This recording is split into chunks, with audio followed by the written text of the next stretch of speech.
जय एवरीवन, स्वागत है आपका वीनेशन 111 के एक नए एपिसोड में, जहां आपके लिए लेकर के आते हैं इंडियन डिफेंस की प्रमुख अपडेट्स को। सबसे पहले तो चैनल को सब्सक्राइब करना मत भूलिएगा।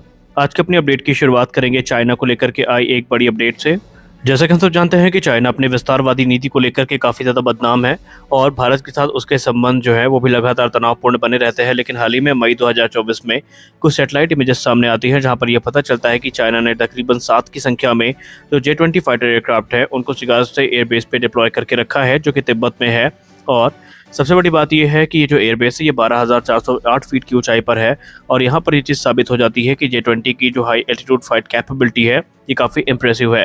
हालांकि ये जो एयरबेस है ये सिक्किम बॉर्डर से सिर्फ 150 किलोमीटर की दूरी पर है और इसके अलावा ये हाशिमारा एयरबेस जो कि राफेल का, जहाँ पे राफेल के सेकेंड स्क्वाड्रन है, उससे 300 किलोमीटर की दूरी पर पड़ता है। इस समय जो J-20 फाइटर एयरक्राफ्ट है चाइना बड़ी संख्या में बना रहा है और तकरीबन 250 के आसपास जो एयरक्राफ्ट है बन के तैयार भी हैं।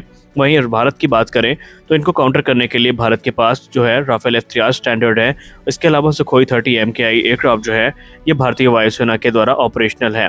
हालांकि बात करें तो राफेल इस समय सबसे एडवांस फाइटर एयरक्राफ्ट है इंडियन एयरफोर्स की सर्विस में, लेकिन J-20 के पास सबसे बड़ा यहाँ पर एडवांटेज ये है कि इनको बड़ी संख्या में चाइना के द्वारा बनाया जा सकता है। यानी जो न्यूमेरिकल एडवांटेज है ये इस समय चाइना के पास है। एक्सपर्ट्स ये कहते हैं कि अब समय आ चुका है कि भारत जितने जल्दी हो सके अपने advance medium combat aircraft programme को लेकर के आगे बढ़े, क्योंकि चाइना न सिर्फ 5th जनरेशन फाइटर एयरक्राफ्ट को भारत के निकटवर्ती सीमा पर डिप्लॉय कर रहा है, बल्कि उनका प्लान तो ये भी है कि भारत का जो सबसे बड़ा एडवर्सरी है पाकिस्तान, उसको वो अपने 5th generation fighter aircraft supply भी कर सकते हैं और ऐसे में भारत के लिए दिक्कतें बढ़ सकती है। भारत के पास 2 रास्ते हैं जिनमें से भारत को किसी एक को चुनना होगा। पहला तो ये है कि MRFA को फाइनलाइज किया जाए और एडवांस राफेल की खरीद की जाए। दूसरा ये है कि AMCA प्रोग्राम को फास्ट ट्रैक करके जितनी जल्दी हो सके उन्हें प्रोडक्शन में उतारा जाए। हमारी अगली बड़ी अपडेट हिंदुस्तान एरोनॉटिक्स लिमिटेड को लेकर के आ रही है। Hindustan aeronautics limited aerospace manufacturing के क्षेत्र में अपने कदम को और मजबूत करने के लिए एक बहुत बड़ा स्टेप उठा रही है। फाइनेंशियल 2023-24 के Q4 अर्निंग रिपोर्ट में कुछ नई बातें सामने आई हैं, जहां पर हिंदुस्तान एरोनॉटिक्स लिमिटेड इस समय फाइटर जेट इंजन के कंपोनेंट्स और एयर फ्रेम्स को बनाने के लिए काफ़ी ज़्यादा गंभीर नज़र आ रही है। रिपोर्ट में कहा जा रहा है कि हिंदुस्तान एरोनॉटिक्स लिमिटेड इस समय 20,000 टन के आइसोथर्मल प्रेस और 50,000 टन के हाइड्रोलिक प्रेस को एक्वायर करने का प्लान बना रही है। और ये जो पावरफुल प्रेस है ये हिंदुस्तान एरोनॉटिक्स लिमिटेड को इनेबल करेंगे कि वो बड़े और कॉम्प्लेक्स फॉर्जिंग जो है उसको मैन्युफैक्चर कर सके और ये सारी चीज़ें एरोस्पेस कंपोनेंट के निर्माण में काफ़ी मददगार साबित होती है। और ये जो इन्वेस्टमेंट की जा रही है मेगा प्रोसेस की खरीद में, ये हिंदुस्तान एरोनॉटिक्स लिमिटेड की जो प्रतिबद्धता है इंजन मैन्युफैक्चरिंग को लेकर के, उसमें एक महत्वपूर्ण भूमिका निभाएगी। रिपोर्ट्स में कहा जा रहा है कि इन प्रोसेस के आने के बाद हिंदुस्तान एरोनॉटिक्स लिमिटेड जो अलग अलग इंजन के लिए फोर्जिंग है, जैसे कि F414, AL31F और RD33 वो बनाने में सक्षम होगी और इससे जो इंजन निर्माण की प्रक्रिया है, उनको मेंटेन करने की प्रक्रिया है, ये और भी ज़्यादा आसान हो जाएगी और भारत को इसमें किसी भी देश से निर्यात या आयात के लिए आश्रित नहीं होना पड़ेगा। और अगली बड़ी अपडेट प्रोजेक्ट वर्षा को लेकर के आ रही है। प्रोजेक्ट वर्षा जो कि भारतीय नौसेना का एक काफ़ी एम्बिशियस प्रोजेक्ट है, ये एक स्ट्रेटेजिकली सिग्निफिकेंट नेवल बेस है जो कि इस समय अंडर कंस्ट्रक्शन है इंडिया के ईस्टर्न कोस्ट पर, जो कि रामबेली है वहाँ पर, और ये इस रीजन में एक गेम चेंजर साबित होगा। दरअसल ये 1680 एकड़ में फैला एक नेवल बेस होने वाला है जो कि प्रोजेक्ट वर्षा के अंतर्गत बनाया जा रहा है और इसमें हमें अंडरग्राउंड कॉम्प्लेक्स देखने को मिलेंगे। सैटेलाइट इमेजरी से ये चीज़ें पता चली हैं कि इस समय जो एक्सटेंसिव टनलिंग प्रोसेस है ये यहाँ पर चल रहा है और ये जो प्रोजेक्ट वर्षा के अंतर्गत नेवल बेस बनाया जा रहा है ये तकरीबन 12 nuclear powered ballistic missile submarine को हाउस कर सकता है, जहां पर उनके मेंटेनेंस का काम या फिर जो दूसरे इंपॉर्टेंट काम है वो किए जा सकते हैं। सबसे खास बात ये रहेगी कि प्रोजेक्ट वर्षा के अंतर्गत जो नेवल बेस बनाया जा रहा है ये इन सबमरीन को जो एरियल थ्रेट्स हैं, खासकर जो रिकॉनेसेंस एयरक्राफ्ट हैं या फिर अटैक ड्रोन है, इनसे भी सुरक्षित रखेगा और जो फ्लीट सपोर्ट है वो प्रदान करने में काफ़ी आसानी यहाँ पर होने वाली है। सिर्फ न्यूक्लियर सबमरीन्स ही नहीं बल्कि इसमें अलग अलग प्रकार के जो शिप हैं, जिसमें डिस्ट्रॉयर, फ्रिगेट्स या फिर लॉजिस्टिकल सपोर्ट शिप हैं, स्मॉल पेट्रोल बोट्स हैं, इनको भी ये हाउस कर सकेगा। तो कुल मिलाकर के ये भारतीय नौसेना के लिए काफ़ी महत्वपूर्ण है और इस समय ये अंडर कंस्ट्रक्शन चल रहा है। हमारी अगली बड़ी अपडेट परम मित्र पाकिस्तान को लेकर के आ रही है।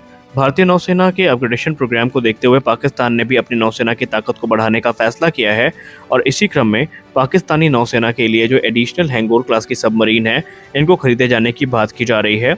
ये सबमरीन अगर आप इंडियन प्रोग्राम से कंपेयर करें तो काफ़ी कम दाम में पाकिस्तान को मिलेंगी और ऐसे में पाकिस्तान का ये मानना है कि उनकी ताकत कई गुना ज़्यादा बढ़ जाएगी। पाकिस्तान की जो हैंगोर क्लास की सबमरीन है, इसकी जो यूनिट कॉस्ट है ये $410 मिलियन की है, जो कि काफ़ी अफोर्डेबल मानी जाती है। इसके पीछे की वजह ये है कि इसमें जर्मन MTU इंजन के रिफ्यूज़ होने के बाद चाइना का जो डीजल इंजन है ये इस्तेमाल किया जाता है, जिसकी वजह से कॉस्ट काफ़ी कम हुई है। हालांकि इस इंजन की वजह से जो परफॉर्मेंस है ये भी काफ़ी कम है और लगातार इसको मेंटेनेंस के लिए भेजना पड़ता है।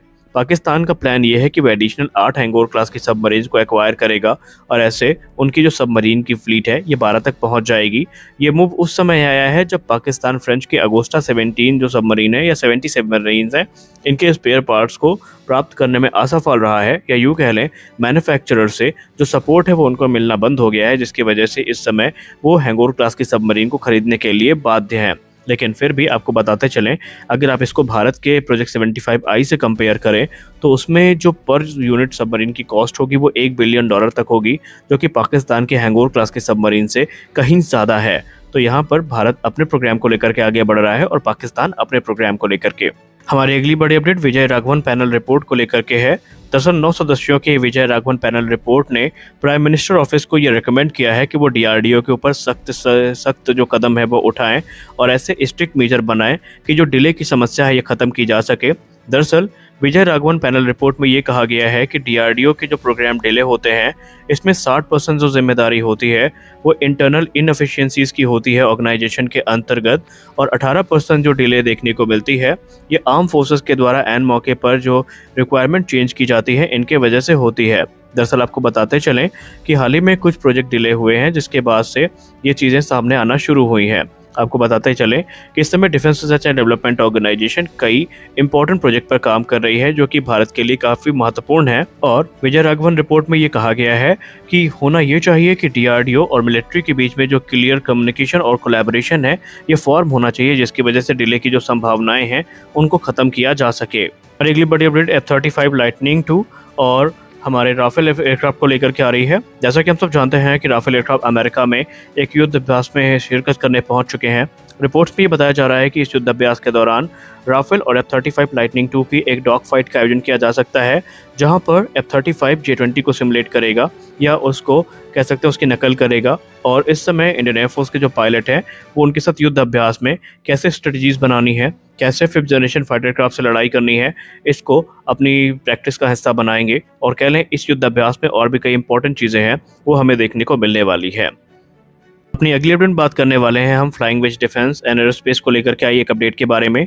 Flying wedge defence and aerospace के जो फाउंडर हैं सुहस तजस्कंडा, उन्होंने ये दावा किया है कि उनका जो बॉम्बर ड्रोन है FDW 200B ये जून में अपनी पहली उड़ान को पूरा करेगा। जी हाँ, उनका ये दावा है कि इसकी जो पहली उड़ान है ये जून में पूरी हो सकती है और उसके बाद जो क्रूशल सर्टिफिकेशन प्रोसेस है, जो centre for military airworthiness and certification है, उसके तरफ वो आगे बढ़ेंगे। उनका ये कहना है कि ये ड्रोन इंडियन आर्म फोर्सेस की रिक्वायरमेंट को पूरा करने में सक्षम है और इस समय इंडियन आर्म फोर्सेस को भी इस प्रोग्राम में उनका समर्थन करना चाहिए। तो आज के इस वीडियो में बस इतना ही। मिलते हैं अगले वीडियो में कुछ और अपडेट्स के साथ, तब तक के लिए जय हिंद।